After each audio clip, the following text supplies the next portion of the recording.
جانے مسائل تو علماء سے پوچھیں، یہ حکم مبین ہم کو رب سے ملا ہے۔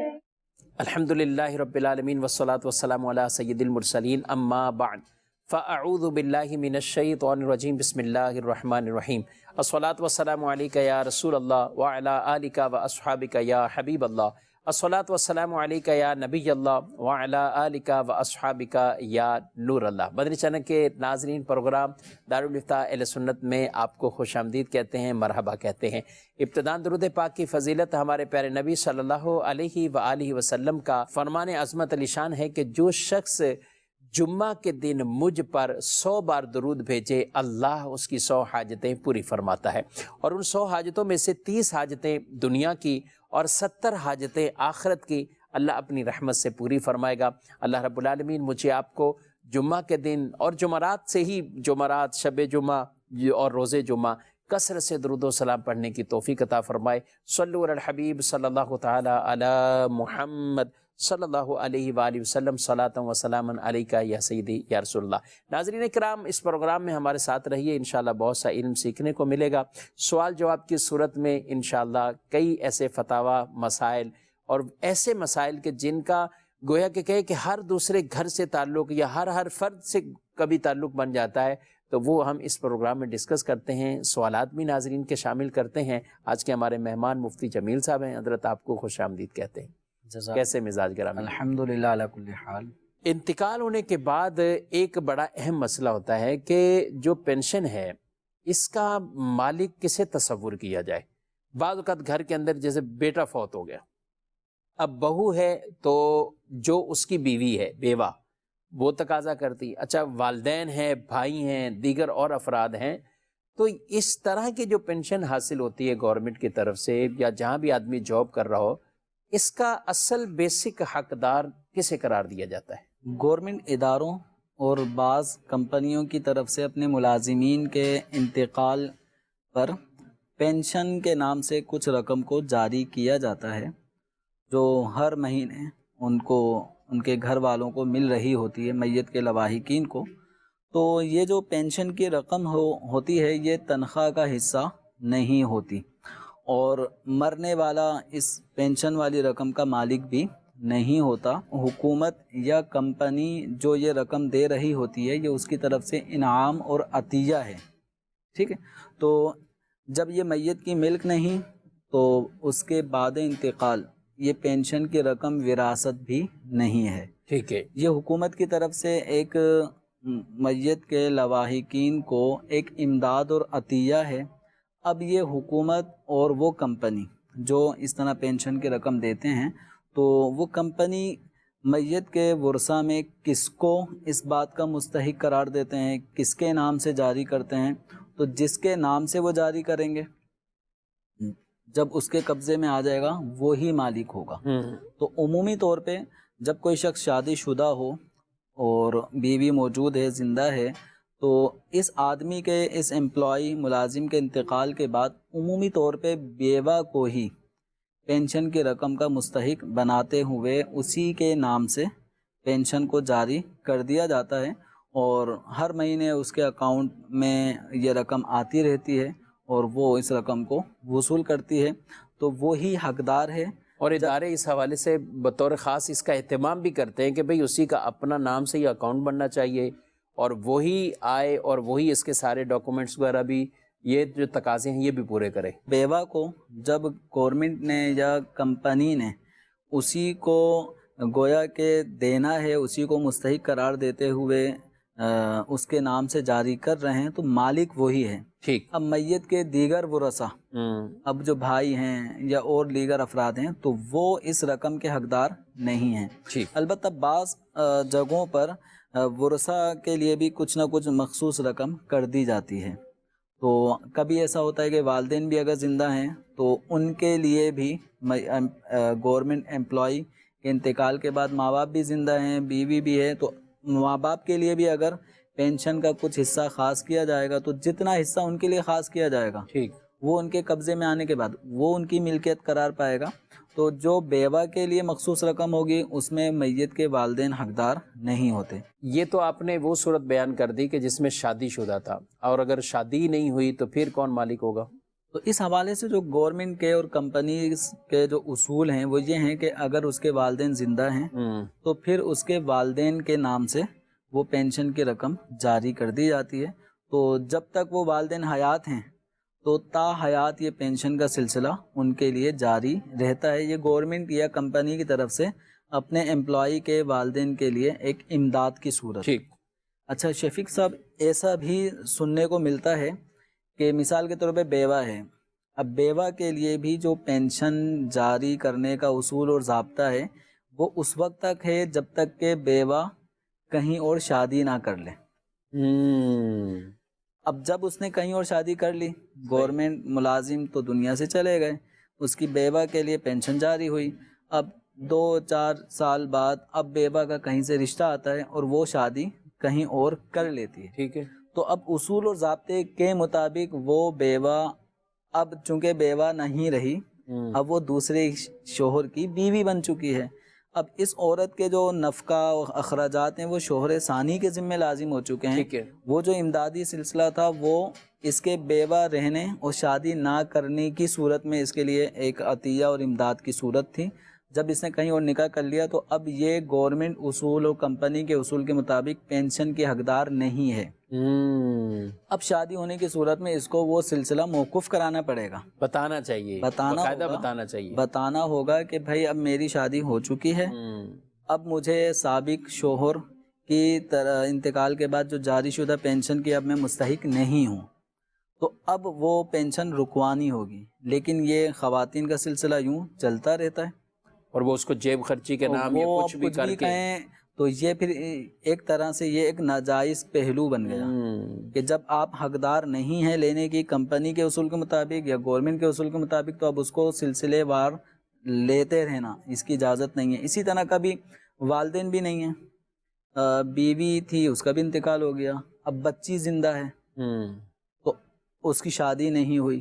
تو یوں اس بچی کے لیے بھی پینشن کی صورت بن جاتی ہے۔ وہ پینشن کی صورت بھی اس وقت تک ہے جب تک اس بچی کا نکاح نہ ہو جائے۔ جب نکاح ہو گیا تو اس کی پینشن کا سلسلہ بھی اصول ضابطے کے مطابق بند، لیکن شادی ہونے کے بعد بھی یہ آگے انفارمیشن نہیں دی جاتی کہ اب یہ بچی شادی اس کی ہو چکی ہے، پینشن کا سلسلہ موقوف، لیکن یہ پینشن سال ہر سال چلتی رہتی ہے۔ تو یہ طریقہ کار جائز نہیں ہے، دھوکے میں آئے گا، یہ دھوکہ ہے بالکل۔ اس حوالے سے جو سمجھدار لوگ ہیں وہ باقاعدہ اس کے مطابق وہ باقاعدہ بند کروا دیتے ہیں، لیکن جو لالچ ٹائپ دل میں پالتے ہیں تو وہ یہ خیال نہیں کرتے کہ ہم یہ ناحق طریقے سے مال لے رہے ہیں اور ہمیں ایسا نہیں کرنا چاہیے۔ جی میں محمد رضوان، جیسے کہ لوگ انتقال کر جاتے ہیں، مرنے کے بعد قبر کے اندر چڑھائی وغیرہ رکھتے ہیں، یہ صحیح ہے یا غلط ہے؟ جی، میت کی تدفین کے وقت جو طریقہ کار شریعت اسلامیہ کا ہے وہ یہ ہے کہ میت کو بغیر کسی چٹائی کے ڈائریکٹ زمین پر رکھا جائے گا، تو چٹائی میت کے ساتھ تدفین کے لیے نیچے نہیں رکھی جائے گی۔ میت کو لے کے جاتے ہیں تو کوئی نہ کوئی نیچے چٹائی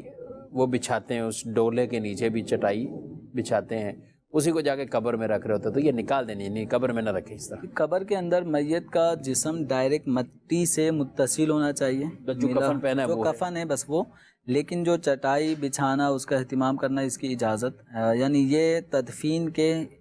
معمولات میں شامل نہیں ہیں، بلکہ اگر غور کیا جائے تو یہ اسراف کے کھاتے میں جائے گا کہ اب یہ چٹائی خریدی جائے گی، اب جتنے کی بھی آتی ہے، صحیح، اب وہ 200 300 500 جتنے کی بھی آئی ہے، اب وہ قبر میں یوں اس کی حاجت نہیں ہے، اس کی کوئی ترغیب نہیں ہے، اب یہ بلا وجہ یہ اسراف کی صورت بنے گی۔ اچھا یہ بھی یہاں پہ تو جو ہم منع کر رہے ہیں، بعض لوگ اس کو یہاں سے تو قبر میں تو نہیں رکھی لیکن پھینک دی،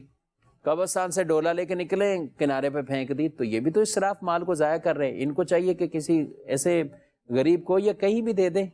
اب اس میں یہ ہے کہ جو لوگ اس طرح کی چٹائی کا استعمال کرتے ہیں یقیناً یہ مل جائیں گے، ٹھیک ہے، تو غربا، فقراء، قبرستان کے اطراف میں بھی کچھ آبادی ہوتی ہے، لوگ رہتے ہیں، تو وہ اس طرح کی چٹائی ان کو اگر دی جائے تو ان کے کام آ جاتی ہے، وہ اس کو بچھاتے ہیں، یا اگر شیڈ کے طور پہ استعمال کرنا چاہتے ہیں جو اس میں ڈال سکتے ہیں، استعمال کر سکتے ہیں، تو اس کو بالکل ضائع نہ کریں۔ اور اگر چٹائی رکھنے کی حاجت ڈولے میں بھی اگر نہیں ہے تو اس کو خریدنے کی بھی ضرورت نہیں ہے۔ جی مزید سوال۔ اگر کسی نے ظہر کی 4 رکعت سنت مؤکدہ کے پہلے آدھے میں اتحیات آخر تک دعائے معصورہ تک پڑھ لی مگر سلام نہ پھیرے اور تیسری رکعت میں ثنا بھی پڑھ لی، یعنی سنت غیر مؤکدہ کی سنت مؤکدہ پڑھ لی، تو نماز کا کیا حکم ہوگا؟ جی دعائے معصورہ تک پہلی 2 رکعتوں کے بعد ہی جب بیٹھے تو موقدہ میں آگے تک پڑھتے گئے۔ ماشاءاللہ جو بچہ ہے یہ بڑا سمجھدار انداز میں انہوں نے سوال کیا ہے۔ بالکل، میں تو اس سوال سے یہ سوال بھی سوچ رہا تھا کہ ماشاءاللہ بچوں کو بھی اتنا شعور ہے، اور یہ ہمارے اس ماحول کی برکتیں ہیں، گھر کا ماحول بھی اچھا ہوتا ہے تو اس طرح کے مسائل آدمی سیکھتا رہتا ہے۔ ورنہ یہ دعائے معصورہ یہ لفظ بھی شاید ہمارے بڑی عمر کے نمازیوں کو بھی پتہ نہ ہو کہ دعائے معصورہ کا مطلب کیا ہوتا ہے، کیا مطلب ہے، بلکہ کئی سننے والے سوچ رہے ہوں گے کہ یہ دعائیں کون سی انہوں نے کہی ہیں۔ تو سب سے پہلے تو یہ دعائے معصورہ کس کو کہتے ہیں؟ وہ دعائیں جو قرآن پاک میں مذکور ہیں یا احادیث کریمہ میں آپ صلی اللہ علیہ وسلم نے بیان فرمائی ہیں، سکھائی ہیں، تو ان دعاؤں کو دعائے معصورہ کہا جاتا ہے۔ تو چونکہ نماز کے اختتام پر ہم اتحیات بھی پڑھتے ہیں، درود شریف بھی پڑھتے ہیں، اور اس کے بعد رب اجعلنی پڑھتے ہیں یا ربنا آتینا فی الدنیا یہ پڑھتے ہیں، اس طرح کی دعائیں جو پڑھتے ہیں اس کو دعائیں معصورہ کہتے ہیں۔ تو اب وہ نفس مسئلہ جو بچے نے پوچھا ہے کہ اگر سنت موقدہ یعنی جو ظہر سے پہلے کی 4 رکعتیں سنت موقدہ ہیں، جمعۃ المبارک کی پہلی 4 سنتیں، بعد والی 4 سنتیں وہ بھی موقدہ ہیں، تو جو سنت موقدہ ہوتی ہیں ان میں، اور جو فرائض ہیں 4 رکعت والے فرائض یا 3 رکعت والی فرض نماز مغرب یا وطر، تو ان کے اندر حکم یہ ہے کہ قعدہ اولا جو پہلی دفعہ 2 رکعت پڑھنے کے بعد بیٹھتے ہیں اس کو قعدہ اولا کہتے ہیں۔ تو قعدہ اولا میں صرف اتحیات پڑھنی ہے، اور اتحیات پڑھنے کے بعد بس اللہ اکبر کہتے ہوئے کھڑا ہو جانا ہے۔ تو اب اگر کوئی اتحیات پڑھنے کے بعد بھولے سے وہ درود شریف پڑھنے لگ جائے، یعنی عبدہ و رسولہ، اس کے بعد اتحیات پوری عبدہ و رسولہ تک پڑھنے کے بعد کھڑا ہونا تھا، لیکن وہ بھول گیا کہ مجھے اب تیسری رکعت بھی پڑھنی ہے، اور وہ درود شریف پڑھنے لگ گیا اللہم صلی علی محمد اتنا، یا اس سے آگے دعائیں پڑھنا شروع کر دیں، تو واجب ترک ہو گیا۔ واجب کیا تھا کہ اتحیات عبدہ و رسولہ تک مکمل پڑھنے کے بعد فوراً اب کھڑا ہونا تھا تیسری رکعت کے لیے، تو یہ واجب چھوٹ گیا، ترک ہو گیا، اور یہ کام بھولے سے ہوا ہے۔ تو اب اس نمازی پر اپنی 4تھی رکعت یا مغرب پڑھ رہا ہے تو تیسری رکعت کے اختتام پر اس کو سجدہ سہو کرنا ضروری ہوگا، واجب ہوگا۔ تو اگر یہ سنت غیر موقدہ ہوتی تو سنت غیر موقدہ کیا ہے کہ جو عصر سے پہلے 4 سنتیں ہوتی ہیں، عشاء کے فرضوں سے پہلے 4 سنتیں ہوتی ہیں، یا صلاۃ التسبیح کوئی پڑھنا چاہتا ہے 4 رکعت، تو اس کے لیے بہتر اور افضل اس صورت میں یہ ہے کہ وہ اتحیات کے بعد یعنی عبدہ و رسولہ کے بعد درود ابراہیم بھی پڑھے، اور بہتر ہے کہ دعا بھی پڑھ لیں، سنت غیر موقدہ اور نوافل وغیرہ، نوافل 4 رکعت والی نوافل میں۔ اب اس کے بعد یہ تیسری رکعت کے لیے کھڑا ہو، اور تیسری رکعت کا آغاز سبحانک اللہم و بحمدک جس کو ہم ثنا کہتے ہیں، اس سے تیسری رکعت کا آغاز کریں۔ یہ سنت غیر موقدہ پڑھنے کے آداب اور مستحبات میں سے ہے۔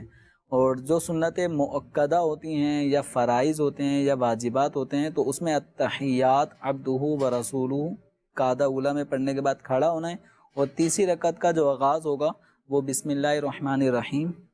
پھر سورہ فاتحہ سے اس کا آغاز کریں۔ بالفرض اس میں بھی اگر کسی نے ثنا پڑھ لی تو اس موقع پہ سجدہ سہو لازم اس وجہ سے نہیں ہوگا۔ ٹھیک ہے جی، مزید سوال۔ میرا نام ہے اشر، میرا ایک سوال ہے مفتی صاحب سے، یہ جو آج کل کے لڑکے ٹیٹو وغیرہ بنواتے ہیں، اس کے بنوانے سے نماز وغیرہ ہوگی یا نہیں؟ کیا کہتے ہیں یہ جسم پہ جو بناتے ہیں اس طرح کے لوگ؟ ٹیٹو کا جو طریقہ کار زمانہ قدیم میں تھا وہ تو یہ تھا کہ گودنے یعنی نیل یا نیلا رنگ یہ کھال کے اندر یہ ڈالا جاتا تھا اور مختلف ڈیزائن بنائے جاتے تھے۔ نبی کریم رؤوف الرحیم صلی اللہ علیہ وسلم نے اس طرح کا عمل کرنے والی یعنی گودنے والی، گدوانے والی، اس کو رنگ بھرنے کو گودنا کہا جاتا ہے، تو اس طرح کے کام کرنے والی اور کروانے والیوں پہ لعنت فرمائی ہے۔ تو یہ عام طور پہ خواتین یہ کیا کرتی تھیں۔ اب یہ طریقہ کار خواتین کے ساتھ ساتھ مردوں میں بھی آنا شروع ہو گیا اور لڑکوں میں بھی یہ عمل شروع ہو گیا۔ تو اب یہ ٹیٹو بنوانا، اب اگرچہ وہ کلر کو کھال کے اندر اگرچہ اب نہیں ڈالا جاتا، لیکن وہ اوپر سے اسٹیمپ لگایا جاتا ہے، اسٹیمپ لگتی ہے، وہ چھپوا دیا جاتا ہے۔ تو اب اس چھپنے کے اندر یہ دیکھا جائے گا کہ آیا وہ اسٹیکر ٹائپ کا ہے۔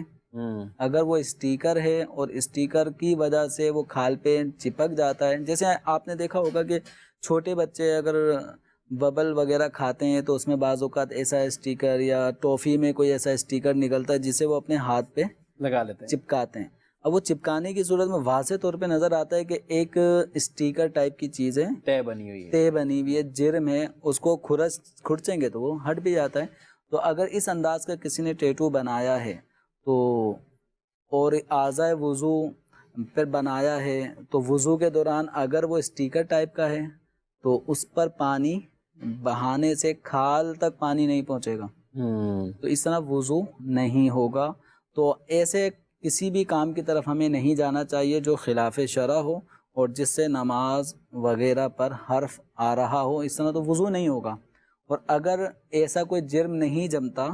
بس وہ کھال کا کلر رنگین ہو جاتا ہے یا کھال کے اندر وہ کلر بھر دیا گیا ہے، تو اب اوپر سے اگر پانی بہے گا تو وہ کھال کے اوپر ہی پانی بہے گا، وضو وغیرہ اس طرح ہو جائیں گے، غسل بھی ہو جائے گا۔ جیسے بعض لوگ ہوتے ہیں کہ وہ باقاعدہ ان کے اس طرف کوئی نہ کوئی انہوں نے نام لکھا ہوتا ہے، کوئی نشانی ڈال دیتے ہیں، اور بعد میں پھر وہ جب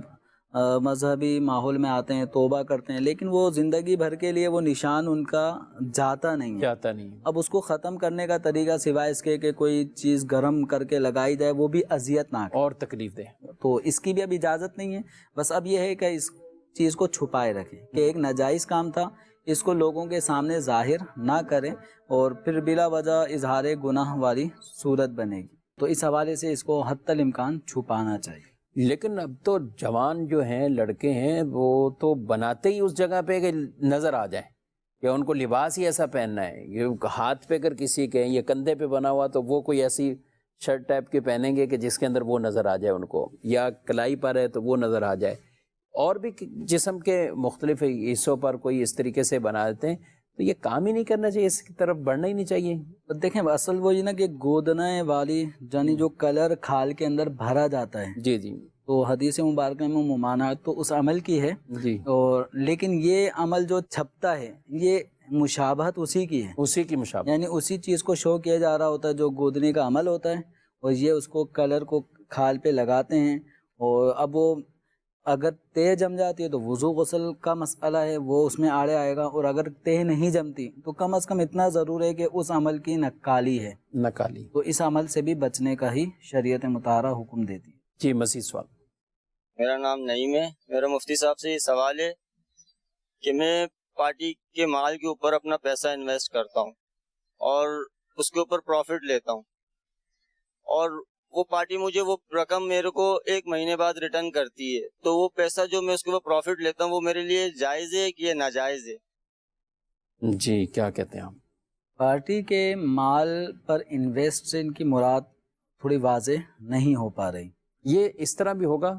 کہ جیسے کسی کو مال چاہیے ہوتا ہے، آن پون پارٹی کسی کو لینا ہے، اب یہ مال فلاں جگہ لینا ہے، مکان لینا ہے، کچھ اور لینا ہے، تو اس کے اوپر وہ بھی انویسٹر ڈھونڈ رہے ہوتے ہیں کہ بھائی یہ کام ہے، اب یہ پیسوں کا نہیں ہے تو آپ اس میں لگا دو، کام انہی کا ہے، سب کچھ کرنا انہوں نہیں ہے، لیکن ان کا تعلق صرف ایک رقم سے ہوتا ہے اور پروفٹ کے ساتھ ہوتا ہے۔ تو بہرحال کئی صورتیں ہو سکتی ہیں، لیکن یہ والی جو صورت ہے ہم ایک متعین کر کے اس سوال کو حل کریں کہ کسی نے کوئی چیز لینی ہے، خریدنی ہے، اور اس پہ مزید اپنا ورک کر کے آگے دینا ہے، ٹھیک ہے، اب پورا اسٹوڈیو بنا ہوا ہے، لکڑیاں بھی چاہیے، فلاں چیزیں چاہیے، اب بنانے والے جو کارپینٹر ہوتے ہیں یا اس طرح کے جو ہے افراد ہیں، ان کو یہ سامان چاہیے، آرڈر انہوں نے کسی اور کا پورا کرنا ہوتا ہے، ان کو کہتے ہیں 5 لاکھ آپ لگا لیں اس سسٹم کے لیے، ہم آپ کو 5.20 دے دیں گے، 5.30 دے دیں گے، 5.5 دے دیں گے، اس پر آپ کیا کہیں؟ یہ والی صورت کہ جس میں اگر نفع کو اس طرح فکس کیا جائے کہ آپ 5 لاکھ روپے دے دیں، ہم آپ کو مزید اس کے اوپر 1 لاکھ روپے یا 50,000 روپے آپ کو زیادہ کر کے دیں گے، یعنی اس وقت ہمیں پیسوں کی شارٹیج ہے، آپ انویسٹ کر دیں، ہم آپ کو یعنی 50,000 روپے نفع کے ساتھ آپ کو رقم دیں گے۔ تو یہ والا طریقہ کار انویسٹ کا جس میں روپے پیسے معین کر کے نفع کو طے کیا جا رہا ہے، یہ جائز عمل نہیں ہے، جائز نہیں ہے، سود ہے مطلب یہ سودی ایک۔ اور نارمل جو 5 لاکھ روپے دے بھی رہا ہے نا، تو ظاہر یہی ہے کہ وہ اس کام میں اگر انویسٹ کی ہے اور اللہ نہ کرے نقصان ہو جائے تو وہ جو کام کرنے والا ہوگا نا، جس نے رقم لی ہوگی، یہ کہے گا نہیں بھائی مجھے 5 لاکھ تو پورے چاہیے، میرے تو پیسے پورے دو۔ تو اب یہ جو 5 لاکھ دینے کے بعد پورے 5 لاکھ کا ہی مطالبہ کرنا بھلے نقصان ہو، تو یہ علامت ہے کہ آپ نے یہ 5 لاکھ روپے کاروبار کے لیے نہیں دیے، یہ قرض دیے۔ کیونکہ قرض ہی وہ ہوتا ہے کہ جو قرض لینے والے کے پاس آنے کے بعد اگر وہ ہلاک ہو جائے تو جس نے قرض دیا تھا اس کا کوئی نقصان نہیں ہوتا، وہ پورے اپنے قرض کا مطالبہ کرنے کا حق رکھتا ہے۔ ٹھیک، تو لوگ اس کو پوری رقم مانگتے ہیں، تو یہ علامت ہے کہ یہ رقم آپ نے کاروبار کا نام ضرور لیا ہے لیکن کام اصل میں قرض والا ہی ہوا ہے۔ ٹھیک، قرض پر نفع کا معاملہ طے کرنا یہ ویسے ہی سود کی طرف لے جاتا ہے۔ بالفرض اگر انویسٹ کے طور پہ ہی دیا ہے کہ ٹھیک ہے اگر نقصان ہوا تو وہ نقصان انویسٹر کا ہوگا، لیکن آپ کو ہم 50,000 روپے دیں گے اور انویسٹر بھی اس پہ راضی ہو جائے، ٹھیک ہے اگر نقصان ہوتا تو میں برداشت کروں گا لیکن مجھے 50,000 روپے یا 1 لاکھ روپے نفع چاہیے، تو نفع کو روپے پیسوں میں یوں معین کر کے طے کرنا بھی ناجائز عمل ہوگا۔ تو اب ایک صورت یہ بن سکتی ہے کہ کسی شخص کو لگتا ہے کہ میرے پاس ایک آرڈر آیا ہے، مجھے رقم کی ضرورت ہے، اور اس آرڈر کو مکمل کرنے کے بعد جو بھی نفع ہوگا وہ تقسیم کر کے، یعنی یہ وائنڈ اپ ہو جائے گا، ختم ہو جائے گا۔ تو مختصراً ایک ڈیل، ٹھیک ہے، اگر اس میں 5 لاکھ روپے چاہیے تو اب یہ 5 لاکھ روپے طلب کیے اور آپس میں انہوں نے نفع کو فیصد وائز طے کر لیا، پرسنٹیج کے مطابق کہ جو بھی نفع ہوگا ہم یوں کریں گے کہ 50-50 ہوگا نفع یا 40-60، کوئی بھی ریشو یہ طے کر لیا کہ جو انویسٹر ہے اس کو ہم 40% دیں گے اور کام کرنے والا یہ 60% نفع رکھے گا۔ تو اب یہ کام، اس سے لکڑیاں خریدی جائیں گی، اس پہ ورک کرنے کے بعد پھر اس کو ہم بیچ دیں گے یا جس نے آرڈر کیا ہے اس کو ہم حوالے کر دیں گے، تو جو پروفٹ ہوگا 5 لاکھ کے اوپر تو وہ پھر ہم ڈیوائڈ کر دیں گے۔ ٹھیک، تو یہ عمل پھر جائز ہوگا، لیکن اس میں انویسٹر کو اتنا ذہن بنانا ہوگا کہ انویسٹر کی رقم کام کرنے والے کے ہاتھ میں امانت ہوتی ہے، اور بغیر کسی کوتاہی کے، بغیر کسی زیادتی کے اگر وہ رقم گم ہو جائے یا مال ہلاک ہو جائے تو کام کرنے والے کے اوپر تاوان لازم نہیں کیا جا سکتا۔ ٹھیک ہے، یعنی اس میں یہ ہے کہ پوری دیانتداری سے وہ جیسے اپنے مال کی حفاظت کرتا ہے اسی طرح لوگوں کے مال کی بھی وہ حفاظت کرے جو بھی انویسٹمنٹ کر رہے ہیں۔ تو اب یہ طریقہ کار تھوڑا ہوتا ہے مشکل کہ باقاعدہ وہ آپ ہی کے پیسوں سے حساب کتاب رکھے اور کام کاج کرے اور پورا جو ڈیل تھی وہ نمٹائے اور آخر میں نفع شریعت کے مطابق ڈیوائڈ کر لیں۔ عمومی طور پہ یہ ہوتا ہے کہ اس کو ورکرز کے لیے پیسے چاہیے ہوتے ہیں، اتنی اماؤنٹ تو ہوتی ہے کہ جس سے لکڑی خرید لیں، اور لکڑیاں وہ خرید چکا ہوتا ہے، دیگر جو لیبر ہے ان کو بھی تنخواہ دینی ہے، سارا پیسہ تو سامان خریدنے میں لگا دیا، اور بعض اوقات پیچھے کئی لوگوں کی پیمنٹیں دینی ہے جو پہلے سے واجب الادا ہے، تو وہ جن سے لکڑیاں اٹھانی ہے وہ کہہ رہے ہیں بھائی ہمارے پچھلے تو بقایا کلیئر کرتے جائیں، تو اب ان کو پیمنٹ دینی ہے، مال اس نے ادھار اٹھا لیا ہے اپنے کھاتے میں، ٹھیک ہے، اب پچھلے بل کلیئر کرنے ہیں، لیبرز کی سیلری تنخواہ وہ اس کو نکالنی ہے، اس کے پیسے نہیں ہیں، سارا پیسہ اس نے مال خریدنے میں لگا دیا۔ اب یہ کہتے ہیں یار آپ انویسٹ کریں 5 لاکھ، ہم آپ کو اتنے % دیں گے یا اتنے 1000 روپے دیں گے، تو اب یہ جو رقم لی اس سے تو آپ نے لکڑیاں خریدنے کی سابقہ جو پیمنٹیں تھیں وہ واجبات ادا کر دیے یا لیبرز میں تنخواہوں میں رقم تقسیم کر دی، تو یہ انویسٹ تو کچھ بھی نہیں ہوئی، اس سے تو آپ نے کوئی مال خریدا ہی نہیں ہے۔ تو جو مضاربت ہوتی ہے جس میں عمل ایک کا ہوتا ہے اور رقم دوسرے کی ہوتی ہے، اس رقم سے مال خریدا جاتا ہے۔ اب اس کام کرنے میں اگر کوئی لیبر ہے تو اس رقم سے ہی وہ لیبر وغیرہ اخراجات وغیرہ ہوں گے، لیکن اکثر ایسا ہوتا ہے کہ انویسٹ کے نام پہ لوگوں سے رقم لی جاتی ہے اور لیبر میں ان کی تنخواہوں میں وہ رقم تقسیم کر دی جاتی ہے، اور جب اس کو اپنا پروفٹ ملتا ہے، اپنی محنت کا پیسہ ملتا ہے، تو پھر یہ اس کی اصل رقم کے ساتھ نفع واپسی کر رہا ہوتا ہے۔ تو یہ کہیں بھی کسی بھی طریقے سے انویسٹنگ نہیں ہے، اور یہ کسی بھی قسم کی مزاربت نہیں ہے، کسی بھی قسم کی یہ شرکت نہیں ہے، یہ سیدھے سیدھے لفظوں میں کام ہوا ہے قرض کا، اس پہ نفع طے ہوا، نام دے دیا اس کو تجارت کا، پارٹنرشپ کا، یا کوئی سا بھی۔ تو کسی بھی چیز کی جو حقیقت ہے اگر وہ پائی جا رہی ہے، نام دوسرا رکھ دینے سے اس کی حقیقت تبدیل نہیں ہوتی۔ پہلے تو ایسے ہوتا نا کہ ہر 2-4 سال بعد کوئی نہ کوئی نئی ایسی کمپنی یا نئی کوئی ایسی چیز، اب موبائل کے اندر اپلیکیشن نئی آ جائے پا رہی ہے، اس سے آپ اتنا پیسہ کما سکتے ہیں، اتنا انویسٹ کریں اتنا کما سکتے ہیں، فلاں ایپ سے آپ یہ کر سکتے ہیں، فلاں ویب سائٹ سے آپ صرف کلک کرنا ہے تو آپ کو یہ آپ کو اماؤنٹ حاصل ہو جائے گا۔ تو لوگ بھی نت نئے اس طرح کا جو آتا ہے نا تو اس میں چلے جاتے ہیں۔ اب پھر ایک تعداد جب چلے جاتی ہے پھر کہتے ہیں وہ تو سب کچھ گیا، سب کوئی نقصان ہو گیا، یہ تو فراڈ تھا۔ لیکن یہ جہاں اس طرح کے ایپلیکیشن کے ذریعے یا مختلف اس طرح نیٹ کے ذریعے بھی ہوتا ہے، تو آپ گلی محلوں میں بھی اسی طرح جو عام تجارت کرنے والے ہیں، اللہ ماشاءاللہ جو اللہ سے ڈرنے والے ہیں، خوف خدا رکھنے والے ہیں، تو وہ تو درست انداز سے اس کو اپناتے ہیں۔ مگر پھر بھی جو ایک طریقہ کار جمیل صاحب نے بیان کیا نا کہ پیسے انویسٹمنٹ کے نام پہ لینا، اپنے قرضے ادا کر دینا، اپنے دیگر معاملات میں خرچ کر دینا، اور ہمیں پتہ چلا اپنے رشتہ داروں میں اپنے گھر فیملی میں شادی کا معاملہ ہے، انویسٹمنٹ کسی سے لے لی، آپ اتنی انویسٹ کر دیں، میرے پاس ڈیل آئی ہوئی ہے، ڈیل آئی۔ جب ان کا کیس آیا، معاملہ دارالفتہ میں آیا، اب وہ بتا رہے بھی کہیں انویسٹ نہیں تھی، کچھ نہیں تھی، 10-15 لاکھ کا گھر پہ خرچہ تھا، پیسے میرے آنے تھے وہ بعد میں تھے، ہم نے ان کو کہا ایک ڈیل ہے، اس طریقے سے ڈیل شادی کی ڈیل شادی کی، یعنی اپنی ضرورتوں کے لیے لوگوں سے انویسٹمنٹ کے نام پہ لے لینا اور پھر ان پہ پروفٹ دیتے رہنا، اور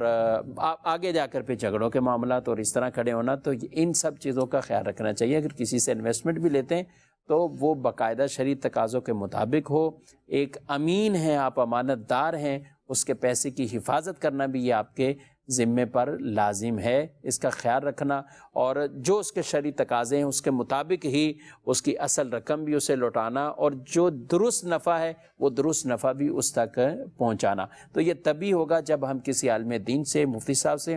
باقاعدہ اس حوالے سے ہم رہنمائی لیں گے، تو پھر انشاءاللہ یہ غلطیوں کے امکان کم ہو جائیں گے۔ جی مزید سوال؟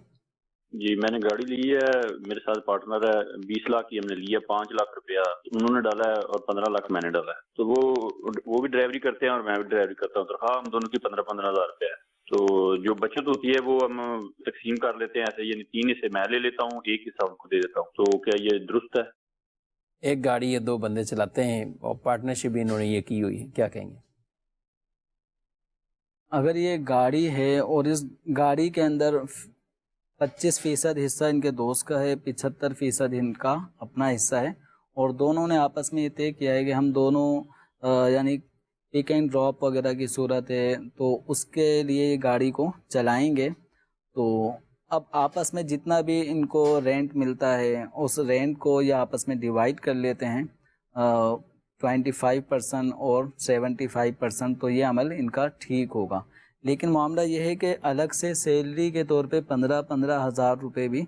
یہ طے کر رہے ہیں، تو اب یہ عمل ان کا ٹھیک نہیں ہے کہ ہر ایک 15 ہزار روپے پہلے سیلری کے الگ کریں اور جو بچے گا وہ پروفٹ پھر آپس میں 25% اور 75% کے حساب سے ڈیوائڈ کریں۔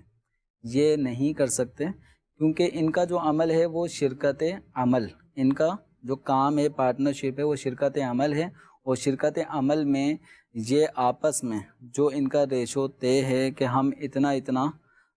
نفع جو ہماری انویسٹ گاڑی پہ ہوئی ہے اسی کے مطابق ہم خرچ نفع یعنی گاڑی چلائیں گے، جو کچھ ہمیں آمدنی ہوگی اس کو ہم ڈیوائڈ کر لیں گے اس ریشو پہ، تو الگ سے یہ اجرت نہیں لے سکتے، یعنی سیلری متعین جو شرکت ہوتی ہے، پارٹنرشپ ہوتی ہے، پارٹنرشپ کے اندر اجرت کا تصور نہیں ہوتا، اس میں ہر ایک شخص نفع میں حقدار ہوتا ہے، جتنے فیصد نفع اس کے لیے طے ہوا ہے، ٹھیک، اس میں کوئی مزدوری، کوئی اجیر، کوئی ملازمت والا پہلو نہیں ہوتا. تو یہ جس کے زیادہ پیسے ہیں 15 لاکھ تو وہ اپنا پروفٹ بھی زیادہ متعین کر لیں, کیا کہتے ہیں آپ؟ وہ اس طرح کر سکتے ہیں, یا دیکھتے ہیں کہ اگر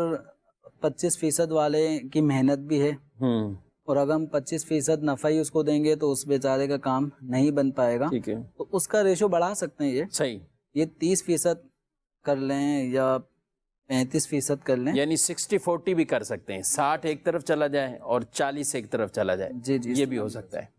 ٹھیک ہے جی, مزید سوال.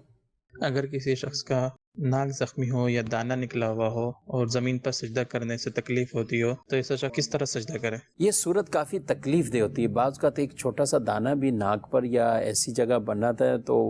پیشانی پر بھی اگر اس طرح کا معاملہ ہو جائے تو جھکنا, زمین پہ لگانا انتہا درجے کا دشوار ہوتا ہے. کیا کہیں گے؟ اگر کسی کی ناک پر اس انداز کا دانہ ہو چکا ہے کہ ناک کی ہڈی زمین پر لگانا جو کہ واجب ہے, اس کے لیے باعث تکلیف ہے, تو اس صورت میں اب سجدے میں ناک کی ہڈی لگانا اس کے لیے ضروری نہ رہا, واجب نہ رہا. اب یہ اپنی پیشانی کو زمین پر جما لیتا ہے اور ناک اس وجہ سے کہ ناک کی ہڈی لگانے میں اس کو سخت تکلیف ہوتی ہے تو یہ پیشانی کو جمائے, اسی پہ اکتفا کرے, اس کی نماز میں کوئی کراہت نہیں آئے گی, نماز ہو جائے گی, نماز ہو جائے گی. اور اس نماز کو صحت یاب ہونے کے بعد اعادے کی بھی حاجت نہیں ہے. ٹھیک, لیکن اگر ناک پہ ہے دانہ لیکن وہ ایسا نہیں ہے کہ ناک کی ہڈی اگر اس جمائیں تو تکلیف ہو, ہے قابل برداشت تکلیف ہے, صحیح, تو اس صورت میں پھر اس کو ناک کی ہڈی جو سخت ہڈی ہے وہ زمین پہ لگانا واجب ہوگا. اب یہ آل کسی کرتے ہوئے, سستی کرتے ہوئے یہ صرف پیشانی ہی جما رہا ہے اور ناک کو اس وجہ سے نہیں لگاتا, یا اوورآل بہت سارے لوگ ہیں وہ صرف پیشانی رکھ دیتے ہیں, ناک کی صرف یہ نوک ہلکی سی ٹچ ہو رہی ہوتی ہے اور یہ ہڈی یہ زمین پہ نہیں لگ رہی ہوتی. کہاں سے کیا حصہ ہے جو ناک کا واجب ہے زمین پر لگنا سجدے میں؟ جو ہڈی ہے سخت ہڈی, ناک کا یہ پورا حصہ ہی یہ ہڈی پہ مشتمل ہوتا ہے. اندرونی جو حصہ ہے وہ ہڈی ہی ہوتی ہے, لیکن ایک ہڈی ہوتی ہے نرم ہڈی, جو ناک کے یہ حصے جو موو ہوتے ہیں دبانے سے مڑتے ہیں, یہ نرم ہڈی ہے, اس کا لگانا یہ واجب نہیں ہے. جو سخت ہڈی ہے اس کا لگانا یہ زمین کے اوپر واجب ہوگا, یعنی اس طرح جمانا ہے کہ اب مزید دبانے سے نہ دبے اور زمین کی سختی محسوس ہو. ناک کی یعنی یہ جو سخت ہڈی ہے اور اس کو یہ پیشانی کے ساتھ یہ بھی زمین پر لگے, پیشانی کا لگانا سجدے کے لیے فرض, ٹھیک ہے, ٹھیک ہے, اور ناک کی ہڈی کا لگانا زمین پر یہ واجب, ٹھیک ہے. لیکن لگانے کا مطلب صرف رکھنا, ہلکا سا ٹچ کرنا نہیں ہے. مراد یہ ہے کہ سر کو اگر ہم جسم کو نارمل چھوڑ دیں گے, اپنے آپ کو اٹھا کے نہ رکھیں سجدے میں, نارمل چھوڑ دیں گے تو زمین کی سختی خود بخود محسوس ہو جاتی ہے. اس کے لیے کوئی بہت زیادہ یعنی اپنے آپ کو گاڑنے کی ضرورت بھی نہیں پڑتی. نارمل زمین یا نارمل آپ نے جائے نماز بچھائی ہوئی, اپنے آپ کو بالکل ڈھیلا چھوڑ دیں سجدے میں تو زمین کی سختی پیشانی پہ بھی محسوس ہوگی اور ناک کی ہڈی پر بھی محسوس ہوگی. اچھا, یہ ہم نے ناک کے حوالے سے آپ نے کہا, اگر پیشانی پر ہی اسی طرح کا کوئی مسئلہ ہو کہ سجدہ ہی پیشانی نہیں لگ رہی زمین پر, دانے نکلے ہوئے, کوئی اس طرح کا پرابلم آ جائے تو کیا کہیں؟ اب پیشانی کا جمانا یہ سجدے کے لیے تو ضروری ہے, فرض ہے, فرض ہے. اب یہ دیکھنا ہوگا کہ پیشانی پہ دانہ کس جگہ ہے. صحیح. اب بعض اوقات بالکل سینٹر میں ہے, اب اس حصے کو زمین پہ لگانے میں وہی تکلیف ہے, یا دانہ ہے سجدے میں دبائیں گے تو وہ پیپ یا خون نکل آئے گا تو اس سے وضو ہی ٹوٹ جائے گا, نماز بھی ٹوٹ جائے گی. تو اب اس طرف کے حصے کو لگا لیں. صحیح. یعنی پیشانی جو یہ حصہ ہے یہ پیشانی ہوتی ہے. اب ان حصوں میں سے کوئی بھی حصہ زمین پہ لگا کر یہ اس فرض کی ادائیگی کر سکتا ہے. ٹھیک ہے, ٹھیک ہے. اور اگر کوئی حد درجے کا معاملہ کہ بالکل ناقابل برداشت تکلیف ہے تو پھر ایسا ہے کہ پوری پیشانی پہ دانے اس قدر کثرت سے ہیں یا چھل چکا ہے اور زمین پہ نہیں لگا سکتا, تو پھر ایسی صورت میں وہ ناک پر بھی اکتفا بضرورت کر سکتا ہے. بعض اوقات جو چشمہ لگاتے ہیں تو ان کو دیکھا گیا نماز بھی یہ چشمہ لگا کر ہی پڑھتے ہیں, تو اس میں نماز ہو جائے گی؟ اور کیا احتیاط کرنی ہوگی کہ چشمہ لگا کر اگر کوئی نماز پڑھتا ہے؟ چشمہ لگا کر بھی نماز میں سجدے میں پیشانی بھی جم سکتی ہے اور ناک کی ہڈی بھی